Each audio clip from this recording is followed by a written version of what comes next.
there's a way to look at your dedicated study period as the early period, the middle period, and the right before go time period. So in these suggestions of how many questions to do, etc., are suggestions, and it's a general concept.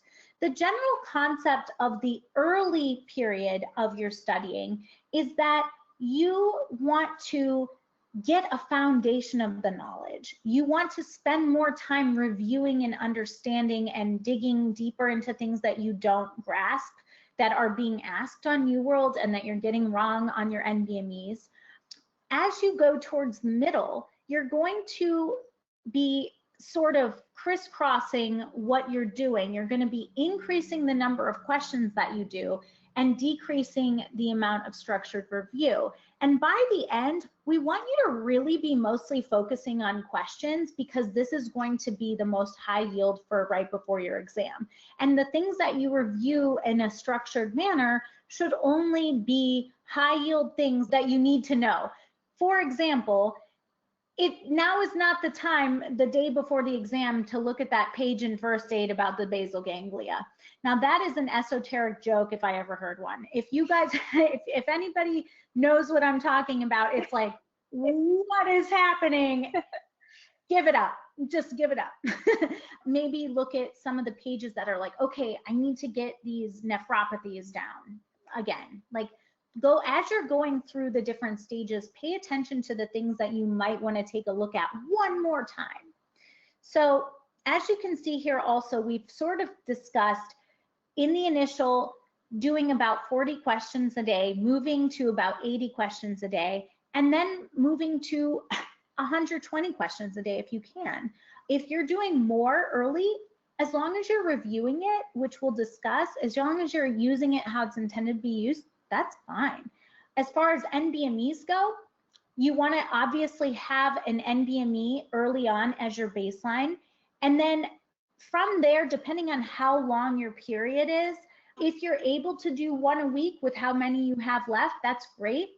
I wouldn't do an NBME within a 4-day period of your test, because it's not going to help you with anything. If it's really a good score, you're just going to be overwhelmed with joy and maybe not study as much.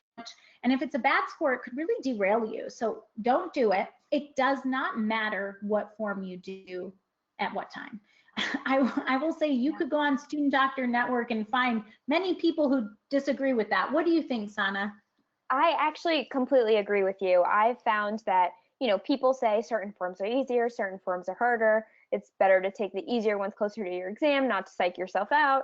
But I personally am of the opinion that on pretty much all of them, both myself and most of my students scored about where they should have been scoring and didn't see that much of a difference. So I don't think it makes a significant difference which ones you do when. I think the most important thing is to make sure you're being diligent about spacing them appropriately and not getting too caught up in, I want to get through as many questions as I can, because I really believe that that is the best way to test, because sometimes at the expense of the rest of your time. So you can spend that time reviewing first aid, doing more UWorld. And so it's really important to not say that, you know, another valuable time resource that you have is the time that you have.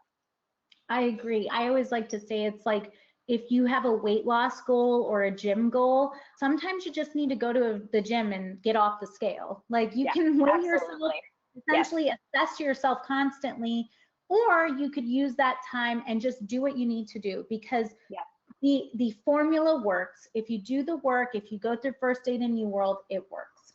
So when I say a pass through first aid, I mean a structured go through of all of the content that is available to you that could be possibly asked, like getting a lay of the land. When people tell me that they cannot read first aid, I often say, you can read. First of all, you can read. You got this far, you can read. I understand the concept of it not being completely interactive or engaging, but what I at least recommend you thumbing through the pages to sort of get a basic overview of what is the scope of this test. People who don't do that and wait for the questions, they might not be getting that full picture. I would like for you to go through a couple passes of first aid, seeing the material multiple times, whether you do this by reading through the pages of first aid or by doing Anki decks for those things, if that's how your brain learns, that's fine. But I think you need to expose yourself in a structured way to all the components of the test multiple times. If you take a week to study cardiology at the beginning and never see it ever again, you're not going to do well on that section on the test. So you need to find a way to refresh your brain, and each pass through the material, you're going to hone in on the things that you still don't understand. You're not going to review the things that you already get. If you understand the cardiac cycle, you don't need to read the cardiac cycle. Just skip that and go to the pathology that you don't understand, or the antiarrhythmics. Maybe you need to do that. So the first pass goal is to touch on all the topics. Don't worry about memorizing. Don't agonize over these details. Just get the scope of the test. Your second pass through the material is essentially where you're going to allow UWorld to start guiding where you spend your time, like reviewing in first aid. So if I'm doing the cardio section of first aid in my second pass, I'll do maybe a block of cardio, and I'll be like, you know what? I really don't get heart failure. I don't understand it at all. So I'm going to pull out that section, and maybe I still don't understand based on this. Maybe I need to approach it with BRS physio or a Boards and Beyond video, or maybe it's just like, you know what, I get it, but I cannot memorize it. And that's when you incorporate something like Anki into your stuff. The last phase, the third pass, is, I like to liken it to that day before the test that you are like, oh my gosh, I wish I had seen that chart one more time before, and you just kind of are going through a memory dump of information to get to cram as much in. The last period is like, let's focus on truly high yield things that you want to make sure you see again before the test. And at this point, we don't need you to learn the cell cycles anymore. If you don't get it by now, move on. Try to focus on memorizing and building the things that you already know. The time that you're spending in the day, as we mentioned before, is initially structured review, like reading, watching videos, and as the dedicated study period goes on, you're going to be doing less and less of that and ramping up your questions. So I've been talking quite a bit. How do you generally approach developing a study plan? I think it depends a lot based on each student, but in general, what I like to do is get an idea of where their weaknesses are, and that starts with just doing a bunch of UWorld questions. So really figuring out, are they really strong in pathology? Are they really strong in physiology? Or are they weak in everything? And sort of figuring that out to start. And then I think my first pass for all of my students actually includes a lot of pathology to begin with.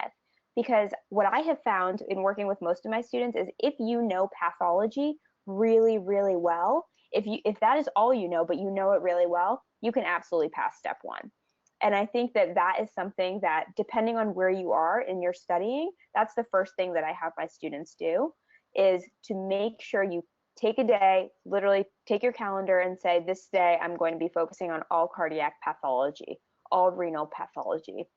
And then from there, supplementing in all of the resources that we talked about, right? So you go sit with first aid, you go through that, and then spend a little bit of time supplementing the pathoma from that, a little bit of time supplementing the Boards and Beyond from that, until you have a really great understanding of heart failure, for example, and making sure you understand each disease process. And then when I go through it, I really want to make sure that you can not only answer a question, the best way that I feel that I know that my students know the content is if they could write a question themselves and say, this is what a patient with heart failure would come in with. This is how they're going to ask me this question. And so get an idea of your general schedule over a bigger period of time, depending on how long you have for dedicated, and dividing up, I need this much time to focus on cardiology based on my NBME. Based on that NBME I took, cardiology is really weak. Based on that NBME, I'm pretty good in endocrine. I need to spend less time on it. And so overarching first and then narrowing in on that day by day sort of pathology for each organ. I agree with that overall approach. What I want to add to that is sort of a logistical approach on how do you just like make the plan itself. Sana essentially outlined the objectives. Like, I want to get through pathology, renal pathology, I want to get through all of pathoma is an objective. I want to get through these chapters in BRS physio. I want to get through all of first aid 3 times. I want to go through UWorld twice. So you lay out what your dream thing would be to get through it all.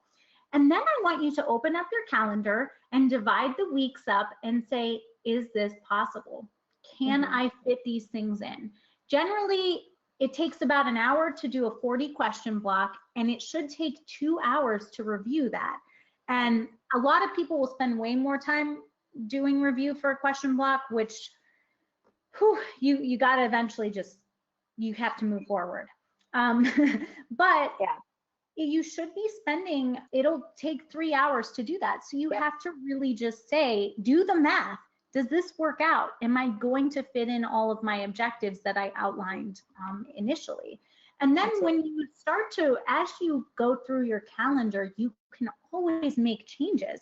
As you go along, you should be adapting. If you gave yourself 4 days to do neurology because you were scared of it, but then by day 2, you're like, I actually get this, move on, do the next thing. You don't have to be married to anything that is on your schedule. Make it flexible, because that's going to be what's most high yield.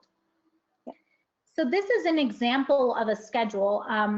This is done, you can see there's essentially, I've highlighted here the cardiology to show you that this is a 3-pass schedule in an 8-week study plan. So basically, this divides up the systems. So you're covering and hitting on all the systems in first aid 3 times. And you can see that each time you might get more day. I have 3 days for neuro in the first pass, but only 2 days for cardio, depending on what you need. But you'll see that you go through all of this, and then you start over, do a little bit less time to get through the stuff, then a last time to really just, let's just get through stuff. You're doing multiple things in a day. And then you'll see that we have, after like 2 weeks of study time, we have an NBME here. If you have enough to do them every week, that's great. But if you don't do another one right away. Give yourself 2 weeks to get into that groove and to really because dedicated study period time, you're going to be having exponential gains in your knowledge. So allow yourself that time to really compare. What am I doing? Is what I'm doing working? And you'll see one more other thing here. The last day, either the day or half the day needs to be rest. I say to my students, 2 o'clock, everything is shut. 2 o'clock, don't do anything else.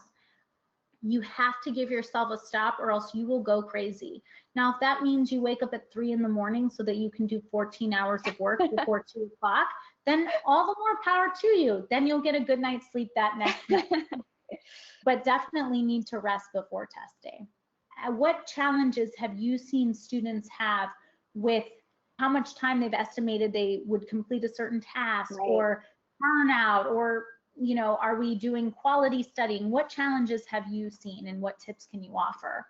Yeah, absolutely. So I think one of the things that I've noticed the most of is people overestimating how much they can get done in a certain amount of time.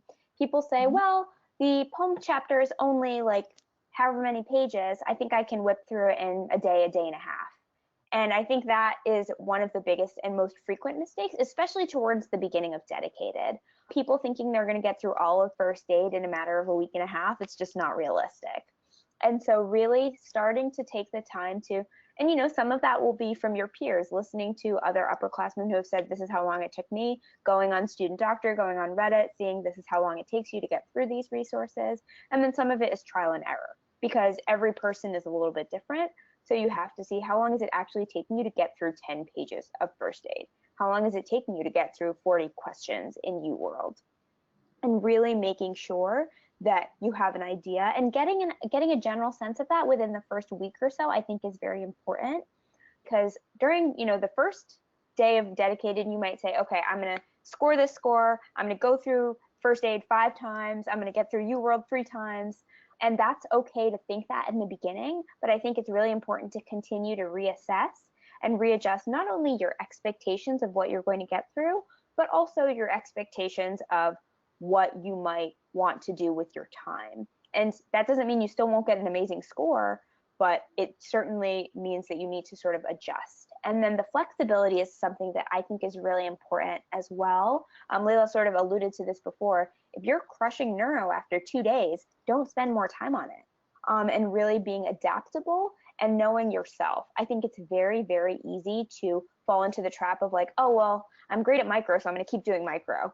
And then really pushing yourself to do the things that are challenging and the things that you don't like and aren't as good at, and make sure that you take some time for yourself. Like that rest day that Leila said is super, super important. And I often tell my students, take Friday night off after 7 p.m., just stop doing things, because you need a break. It's dedicated as a long time. Step 1 is a hard exam. And so it's really important to give yourself a mental break and just turn off sometimes, because it'll help you recharge.